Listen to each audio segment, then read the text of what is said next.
नमस्कार, मैं नंदराम पालीवाल, सहआचार्य राजनीति विज्ञान, बाबू शोभाराम राजकीय कला महाविद्यालय अलवर। आज इस वीडियो में हम शक्ति पृथक्करण सिद्धांत, जो विशेषकर अमेरिका में प्रचलित है, उसके बारे में चर्चा करेंगे और फिर शक्ति पृथक्करण सिद्धांत की आलोचना के बारे में चर्चा करेंगे। तो हम सबसे पहले चर्चा करते हैं जो अमेरिका में प्रचलित है शक्ति पृथक्करण सिद्धांत। राजनीतिक प्रणाली के रूप में अमेरिका के संविधान की प्रमुख विशेषता शक्ति पृथक्करण तथा नियंत्रण व संतुलन की प्रणाली है। प्रोफेसर आंग ने लिखा है कि अमेरिकी सरकार की, जिसमें राष्ट्रीय, राज्यों की और स्थानीय सरकार शामिल हैं, कोई और विशेषता इतनी महत्वपूर्ण नहीं है जितना कि शक्तियों के पृथक्करण का सिद्धांत है, जिसके साथ नियंत्रण और संतुलन की व्यवस्था सावधानी से शामिल की गई है। अमेरिका के संविधान निर्माता जॉन लॉक के उस राजनीतिक दर्शन से अत्यधिक प्रभावित थे जिसका सार व्यक्ति की स्वतंत्रता और उसकी सर्वोच्चता है। जेम्स बेक ने कहा कि अमेरिकी संविधान के निर्माता प्रशासन की शक्ति के प्रति अत्यधिक ईर्ष्यावान थे। उनका विश्वास था कि जितनी अधिक यह शक्ति होगी उतनी अधिक उनके दुरुपयोग का भय होता है। अमेरिका के प्रसिद्ध संविधान निर्माता जेम्स मैडिसन का मत था कि व्यवस्थापन, कार्यपालन एवं न्याय संबंधी सब प्रकार की शक्तियों का एकत्रीकरण ही अत्याचार की उचित परिभाषा है। ऐसी दशा में यह स्वाभाविक था कि अमेरिका के संविधान निर्माताओं ने यह निश्चय किया कि शासन के तीनों अंग अलग अलग कार्य करें, जिससे शक्ति का अत्यधिक एकत्रीकरण न होने पाए तथा व्यक्ति की स्वतंत्रता पर आघात न होने पाए। अतः अमेरिकी संविधान के प्रथम अनुच्छेद में व्यवस्था की गई कि संविधान में प्रदान की गई व्यवस्थापन संबंधी शक्तियाँ एक कांग्रेस में निहित होगी। संविधान के अनुच्छेद 2 में कहा गया है कि कार्यपालिका शक्ति संयुक्त राज्य के एक राष्ट्रपति में निहित होगी। तीसरे अनुच्छेद में यह व्यवस्था की गई है कि न्याय संबंधी शक्ति एक सर्वोच्च न्यायालय तथा उन पर नीचे के न्यायालयों में निहित होगी, जिन्हें कांग्रेस समय समय पर प्रतिष्ठित व स्थापित करे। इस प्रकार उक्त 3 धाराओं में की गई व्यवस्था के अनुसार अप्रत्यक्ष रूप से मॉन्टेस्क्यू द्वारा प्रतिपादित शक्ति पृथक्करण के सिद्धांत को अमेरिकी संविधान में स्थान दिया गया है तथा संविधान के संरक्षक के रूप में देश का सर्वोच्च न्यायालय सदा इसके लिए प्रयत्नशील रहा है कि इसकी मान्यता बनी रहे। सर्वोच्च न्यायालय ने किलबॉर्न बनाम थॉमसन के मामले में शक्ति पृथक्करण के बारे में कहा है कि अमेरिका की लिखित संवैधानिक कानून की व्यवस्था का एक प्रमुख गुण माना जाता है राज्यों की या राष्ट्र की सरकार को प्रदान की हुई सारी शक्तियाँ कार्यपालिका, व्यवस्थापिका तथा न्यायपालिका के नाम के 3 महान विभागों में बटी हुई हैं। इस व्यवस्था के सफल क्रियान्वयन के लिए यह भी अनिवार्य है कि किसी भी विभाग के अधिकारी किसी अन्य विभाग के अधिकारियों के अधिकारों पर आघात नहीं करेंगे, वरन अपने ही द्वारा निर्मित कानून के द्वारा प्रत्येक अपने अपने ही विभाग तक सीमित रहेगा और दूसरे किसी पर आघात नहीं करेगा। अमेरिका के संविधान में शासन के तीनों अंगों को पृथक पृथक ही नहीं कर दिया गया, वरन उन्हें अधिक से अधिक एक दूसरे से स्वतंत्र करने की व्यवस्था भी की गई है।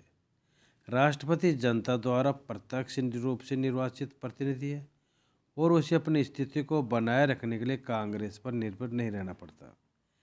कांग्रेस उसे उसके पद से साधारणतः नहीं हटा सकती, क्योंकि ऐसा करने के लिए कांग्रेस को उसके विरुद्ध महाभियोग चलाना पड़ता है, जिसका चलाना अत्यंत दुष्कर कार्य है। कांग्रेस भी अपनी स्थिति में स्वतंत्र है, क्योंकि राष्ट्रपति उसका विघटन नहीं कर सकता। न्यायपालिका की स्थिति भी स्वतंत्र है, क्योंकि यद्यपि सर्वोच्च न्यायालय के न्यायाधीशों की संख्या का निर्धारण कांग्रेस करती है, तथापि उनकी नियुक्ति राष्ट्रपति द्वारा होती है। पर एक बार पद धारण करने के बाद न्यायाधीशों को महाभियोग की दुष्कर प्रक्रिया का सहारा लिए बिना नहीं हटाया जा सकता। इस प्रकार अमेरिकी संविधान की व्यवस्था के अनुसार शासन के विभिन्न अंग पृथक पृथक ही नहीं वरन वे परस्पर स्वतंत्र भी है। डॉक्टर फाइनर का भी यही विचार है कि अमेरिका का संविधान जानबूझकर एवं प्रयास करके शक्तियों के पृथक्करण पर एक विस्तृत निबंध बनाया गया है। यह संविधान इस सिद्धांत पर चलने वाला सबसे महत्वपूर्ण प्रलेख है। अब अमेरिका में शक्ति पृथक्करण सिद्धांत के साथ साथ नियंत्रण व संतुलन की प्रणाली को भी अपनाया गया है। अमेरिका के संविधान में शक्ति पृथक्करण सिद्धांत को अपनाया गया है, फिर भी संविधान निर्माता यह जानते थे कि यदि सरकार के अंग अंग पर दूसरे अंग का थोड़ा सा भी नियंत्रण स्थापित न किया गया तो संभव है सरकार का कोई भी अंग अपने क्षेत्र में निरंकुश हो जाए और उनमें कोई परस्पर सहयोग नहीं करे।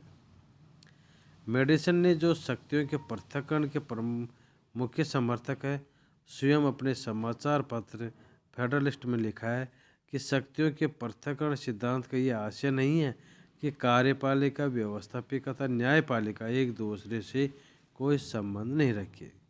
उन्होंने स्पष्ट कहा कि जब तक ये तीनों अंग एक दूसरे से संबंध न किए जाएंगे तब और इस तरह से नहीं मिला दिए जाएंगे कि एक का नियंत्रण दूसरे पर स्थापित हो, तब तक स्वतंत्र सरकार की स्थापना कदापि नहीं हो सकती। संविधान निर्माताओं के सामने यह भी तर्क दिया गया है कि सरकार के एक अंग के पास सीमित शक्तियों का होना अत्याचार की परिभाषा होगी। इसलिए किसी भी अंग द्वारा शक्तियों के दुरुपयोग को रोकने के लिए एक अंग की शक्ति को दूसरे अंग की शक्ति नियंत्रित करे। इसलिए संविधान निर्माताओं ने शक्तियों के पृथक्करण सिद्धांत के साथ साथ नियंत्रण और संतुलन की पद्धति को भी जोड़ दिया गया। अब शक्ति पृथक्करण के सिद्धांत के पक्ष में तर्क कि क्यों अपनाना चाहिए शक्ति पृथक्करण सिद्धांत को। तो पहला, स्वतंत्रता की रक्षा। सरकार की विधायिकी, कार्यकारी तथा न्यायिक शक्तियों को अलग अलग हाथों में रखने से नागरिकों की व्यक्तिगत स्वतंत्रता की रक्षा होती है। सरकार निरंकुश एवं स्वेच्छाचारी नहीं हो पाती है। सुगम शासन। शक्ति पृथक्करण सिद्धांत से कार्य कुशलता तथा सुगमता आती है। कार्य विभाजन होने से शासन का प्रत्येक अंग अपना अपना कार्य करता है। विभिन्न अंगों के कार्यों में हस्तक्षेप न होने से प्रत्येक अंग अपना कार्य सुगमता के साथ पूरा कर पाता। विशेषज्ञों द्वारा शासन। शक्ति पृथक्करण के आधार पर गठित शासन के विभिन्न विभाग अपने सीमित कार्य क्षेत्र में दक्षता प्राप्त कर लेते हैं। ऐसी स्थिति में उनकी योग्यता विशेषज्ञता में परिवर्तित हो जाती है और ये शासन विशेषज्ञों का शासन कहलाने लगता। कार्यपालिका में योग्य व्यक्ति। संसदीय शासन में कार्यपालिका व्यवस्थापिका में से ही बनती है, किंतु शक्ति पृथक्करण के फलस्वरूप कार्यपालिका अपने मंत्रियों के चयन में स्वतंत्र होती है। वह श्रेष्ठतम व्यक्तियों को मंत्री बनाने में स्वतंत्र होती है। अमेरिका में कार्यपालिका को ऐसी ही सुविधा उपलब्ध है। वहाँ प्राय राष्ट्रपति के मंत्री विशेषज्ञ होते हैं। अब इस सिद्धांत की आलोचना। पहला, शक्ति पृथक्करण संभव नहीं। शासन एक शरीर के समान पूर्ण वस्तु है, उसे टुकड़ों में बांटा नहीं जा सकता। शासन के कार्य में परस्पर इतना घनिष्ठ संबंध है कि उन्हें एक दूसरे से पूर्णतः अलग करना असंभव है। गैटेल के शब्दों में कोई भी सरकार व्यवस्थापिका, कार्यपालिका एवं न्याय विभाग संबंधी कार्यों के पूर्ण पृथक्करण के आधार पर संगठित नहीं हो सकती। प्रत्येक आधुनिक राज्य में ये सभी विभाग प्राय एक दूसरे पर आश्रित, एक दूसरे से संबंधित है। नेतृत्व कमी। वर्तमान युग में शासन के कार्य तथा संगठन की पेचीदगियों को सुलझाने के लिए नेतृत्व की आवश्यकता है, लेकिन शक्ति पृथक्करण का सिद्धांत नेतृत्वहीन शासन प्रणाली की नींव डालता है। संविधान में कार्यकारिणी और विधायनी शक्तियों को अलग अलग कर दिया जाता है, जिससे उनमें निरंतर संघर्ष की संभावना होती है। सहयोग तथा समन्वय की कमी। शासन के अंगों की पृथकता के कारण शासन में सहयोग और समन्वय की कमी हो जाती है। फलस्वरूप शासन में एकता नहीं आ पाती तो हर कार्य में देर हो जाती है। यदि एक अंग पर एक दल का अधिकार है, दूसरे अंग पर दूसरे दल का, तो कार्यपालिका और विधायिका में संघर्ष होने की संभावना होती है। गलत ऐतिहासिक आधार। इस सिद्धांत का आधार मॉन्टेस्क्यू द्वारा ब्रिटिश शासन व्यवस्था का अध्ययन है, किंतु उसका अध्ययन गलत था, क्योंकि वहाँ वास्तव में शक्ति पृथक्करण है ही नहीं। वहाँ कार्यपालिका और संसद में घनिष्ठ संबंध है। लॉर्ड सभा सन 2005 तक न्यायिक कार्य भी करती रही है। स्वतंत्रता की रक्षा के लिए अनिवार्य नहीं। वस्तुतः व्यक्तिगत स्वतंत्रता की रक्षा के लिए शक्तियों का विकेंद्रीकरण उतना आवश्यक नहीं है जितना रुकावटों और संरक्षणों का होना। संविधान में अधिकारों की व्यवस्था और विधियों के शासन से ही व्यक्तिगत स्वतंत्रता सुरक्षित रह सकती है। शक्ति पृथक्करण के कारण तो गत्यावरोध उत्पन्न होता है, जिससे सामाजिक कल्याण के उद्देश्य की पूर्ति में अनेक बाधाएं पड़ सकती है। लोक कल्याणकारी राज्य के लिए असुविधाजनक अनुपयोगी। लोक कल्याणकारी राज्य में योजनाबद्ध तरीके से कार्य करना पड़ता है। योजनाबद्ध कार्य तभी हो सकता है जब कार्यपालिका को छोटे छोटे कानून बनाने तथा सामूहिक विवादों में निर्णय देने की शक्ति प्राप्त हो। गलत नामकरण।